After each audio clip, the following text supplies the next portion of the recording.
కేంద్ర మంత్రులు కూడా సెండ్ ఆఫ్ ఏ మంత్రి ఇవ్వాలని మేము ముందలే ప్లాన్ చేసుకుంటాం. ఎందుకంటే వాళ్ళు కూడా సహకరించారు.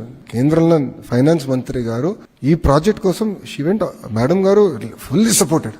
ఈ సెడ్ బాబు గారు this is the best thing data centers అనేది, we have to take a position.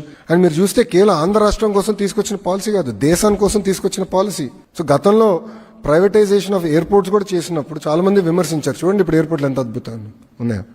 Telecom deregulation చేసినప్పుడు కూడా చాలా మంది విమర్శించారు. గౌరవ ముఖ్యమంత్రి గారు ఆనాడు వాజ్పేయి గారితో చర్చించి చేశారు టెలికాం డీరెగ్యులేషన్. గౌరవ ముఖ్యమంత్రి గారు was the chairman of that committee. ఈ సబ్మిటెడ్ ద రిపోర్ట్. ఈ రోజు చూడండి ధరలు ఎంత పడిపోయిందో. అంటే ఇంకా లైట్నింగ్ కాల్స్ చేసుకుంటూనే ఉండేవాళ్ళమేమో అది అవుకుని ఉంటే.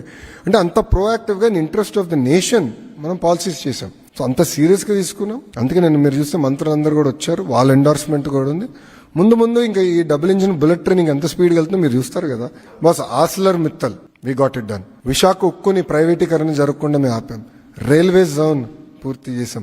బల్క్ డ్రగ్ పార్క్ నోడ్ కి శంకుస్థాపన చేసాం. ఎన్టీపీసీ గ్రీన్ ప్రాజెక్ట్ చేసాం.